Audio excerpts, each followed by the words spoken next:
Hey guys, how you doing? Dan here. Well, you're probably all wondering what I'm doing here. Well, today is Sunday. Towards the end of March.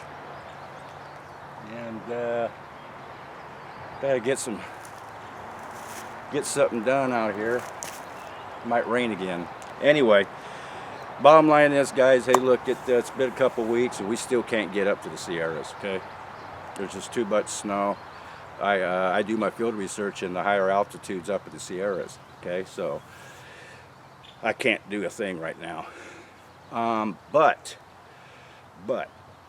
we got a good open window at the end of this week.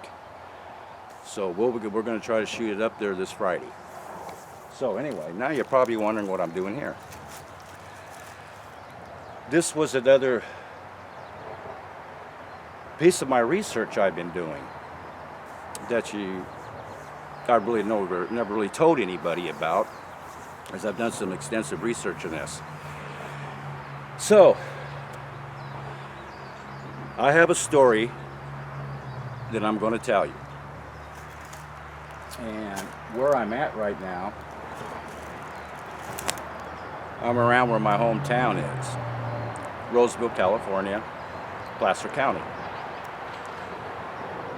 Now, for years, when I was a young kid growing up, I heard a lot of stories about what we used to have was some type of a creature used to come up and down this creek. Now, the creek I'm off of is called Dry Creek. Back in the day, it was called Linda Creek. Now, this is one of the longest flowing creeks we have in Placer County. Where I'm at right now is called the belly of Dry Creek, and this will drop right into the Sacramento River. I'm down in the valley right now. And this same creek, if you followed it up north, upstream, it's also fed by different other veins of waterways coming up from the Sierras. This is fed from the Sierras, okay? It's what we call the valley. Now, what I'm about to tell you is very, very important in my research. You see, I never came across anyone that actually ever had an eyewitness occurrence with the so-called creatures that used to go up and down this creek. So I've decided in the last few years to investigate it. Well, after all this time, I came in contact with a lady who was born and raised in Roseville. She and her sister and 3 grown adults, men, had an experience in one particular night in 1948. Yeah, you heard it right, 1948. Now, I want to remind everybody that in this year, 1948, nobody in the general public even had an idea or a clue what a Sasquatch was, or Bigfoot. And I've told you for a long time now that they've been living in the Sierras for thousands of years. Could they have made it down into the valley? You damn rights they could have, and they did. So, anyway, we'll get back to this lady I was having contact with via phone. She told me pieces of her story, and I asked her if I can interview her in person. She said okay. So we set up a meeting We talked last week, and to get a little more clarification on her story, I also talked to her just last night. Okay? Now, this lady I'm talking about, her name is Nettie. She's 83 years old, and she's a jewel.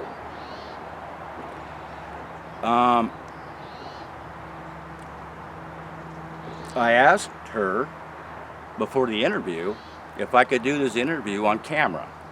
She declined. And I have done interviews before where I've had clients decline for reasons.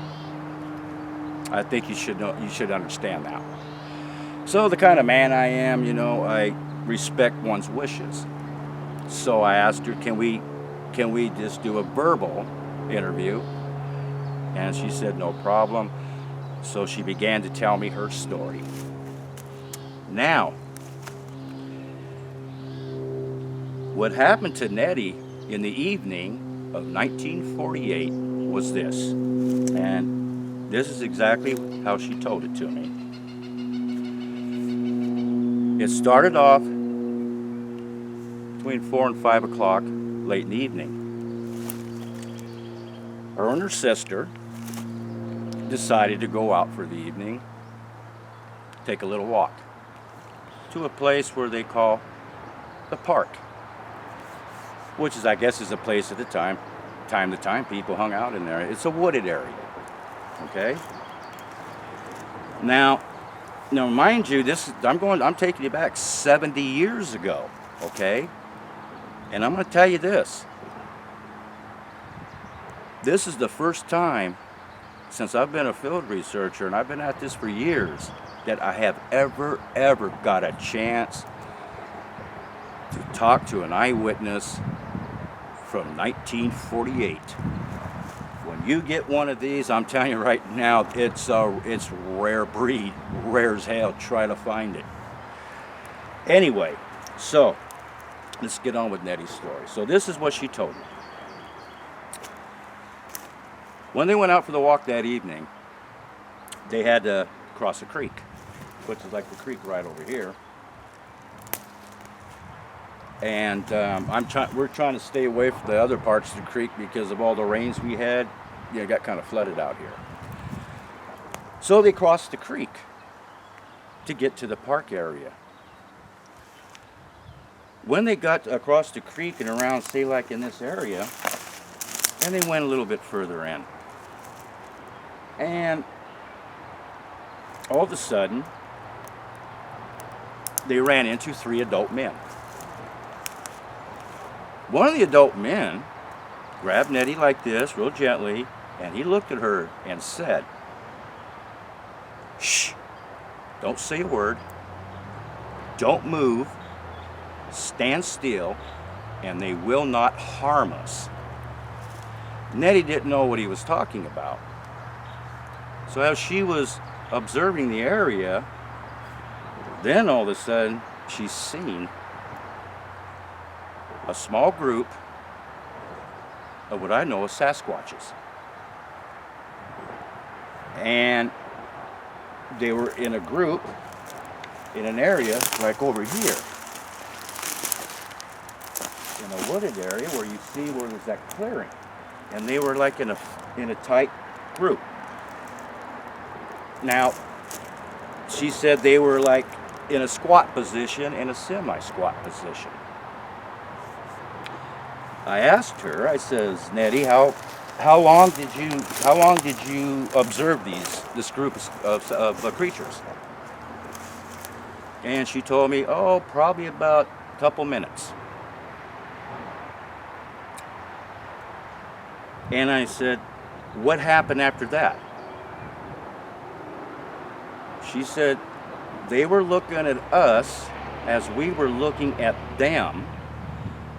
The largest one of the group stood up, turned around, and started going back into the wooded area. The other 3 stood up in suit and followed him." She said the one that stood up first was the largest of the 4. I asked her, I said, how large were they? She said, I've never seen anything so large in my life. I also asked her, did you know what you were observing? Did anybody in the group know what they were observing? And she said no. All except it seemed the one gentleman that told her and her sisters, don't move and stand still and they will not harm you. Nettie says that she believes that he has had experiences with this creature before because he knew what to do. Now, I tell you, as a researcher myself, I've had a whole lot of encounters with Sasquatch, and he is absolutely right. That's exactly what you would do. Stand your ground, stand still, just observe. Don't move, don't run. Don't show anything that appears to be a threat. I tell this to my own my own group when we go out in the mountains, and if we bring in a special guest, I kind of school them on what to do, what not to do. Okay? So it made a lot of sense to me. I also asked Nettie, I said, would you happen to remember what they look like? And she looked at me and she said, they almost look human, but way too big. She did mention when the 4 got up and invaded them and went back into the wooded area, the largest one, as he was walking, say I'm walking away, he kind of stopped and he turned just like this and stood and stared right at him, then turned away and went right into the woods. And that also makes sense to me too, you see, because they have really no neck. When they do turn to look, they have to go like this. Look at the Patterson film, you'll understand what I'm talking about. Anyway, what's the significance of this? Many, okay? Now, 1948, nobody in the public knew anything about Bigfoot. Nobody. And also remember this, a year before that was the Roswell incident, 1947. Okay? At that time period, mainly everybody in the country was all overwhelmed with UFOs. That's what the thing was at the time. Also, you have to understand this. I asked Nettie, I said, have you ever told anybody your story at all, at any given time, besides me? And she said no. And the reason she kept this in her for all these years, think about it, she kept this into her for 70 years of her life. She was 13 years old when she had this experience. And it just wasn't her, it was her sister, 3 grown adults. And at that time period, nobody would really say anything because you would be ridiculed. It was bad enough at that time period. Someone says, hey, I seen a flying saucer. They thought you were nuts. So it made damn good sense why she didn't say nothing. I did further research. In 1948, there is not one single documented account of anybody documenting of having an eyewitness account of seeing Bigfoot. Okay? Not a one. Not in existence. Okay? This is what makes this so special. Because the bottom line is this. If indeed Nettie and the other witnesses experienced this event in 1948, it was just a couple years later that Dr. Miller came in the picture. So if I'm looking at it at a different angle now, and I'm like this. He definitely knew what he was talking about when he wrote that document. As far as I'm concerned, what Nettie had told me, that validifies it. I mean, come on now, people. This story was told to me from 1948. Okay? Which if you had read the Dr. Miller document at all, it would put it a couple years ahead. Nettie's story. Okay, now let's take it up 17 years later to 1967. Then what do you got? The Patterson event. Okay, so, and there was times that Patterson for years went through the controversy, if it was a hoax or if it was real. We all know that. I've studied that film thousands plus times over. It's real. In the Miller document, in my personal opinion, it's validified. And this story that I got now, which is brand new, definitely validifies it. So you see, everything that I'm looking at is actually linked, if you think about it. So, when you got into the 60s, now everybody's talking about Bigfoot, okay? But it wasn't that way in 1948. So, and which brings me up to one more event, and that's Jerry Crew.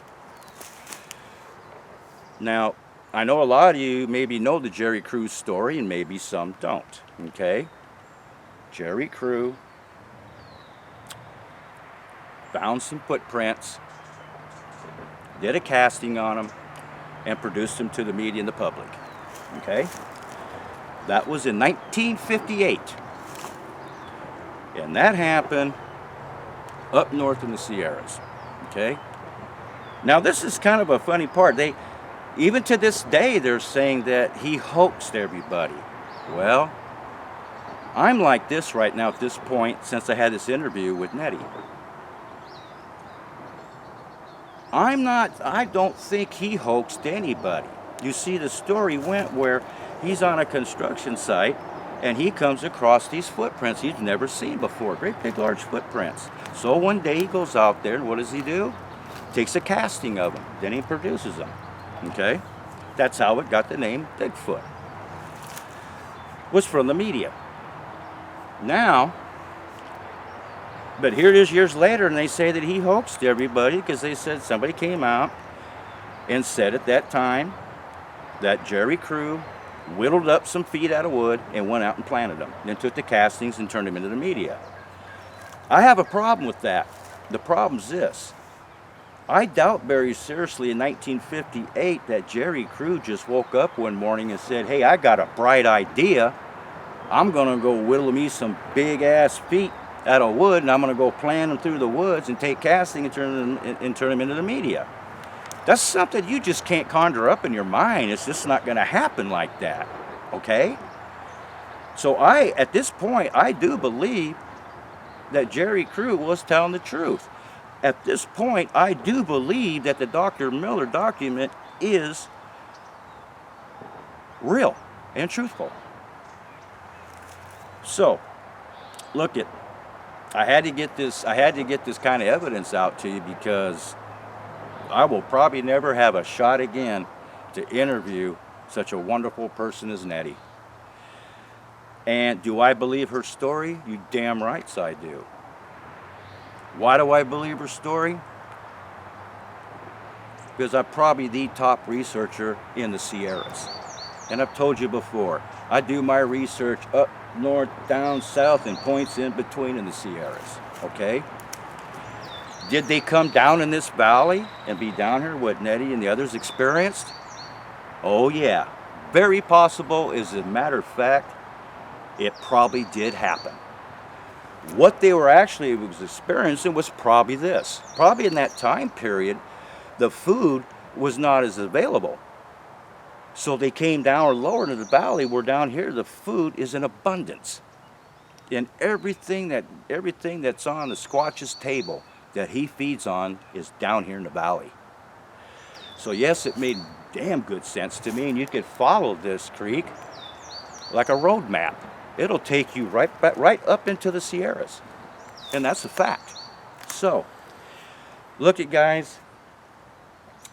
I hope you like this. I hope you like Nettie's story, and I'm telling you, it's truthful and factual.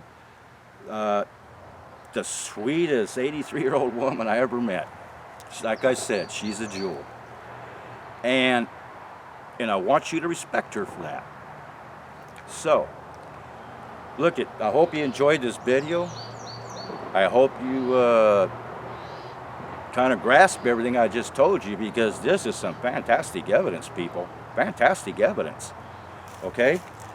So, hey, look it, I'm going to go ahead and let you go.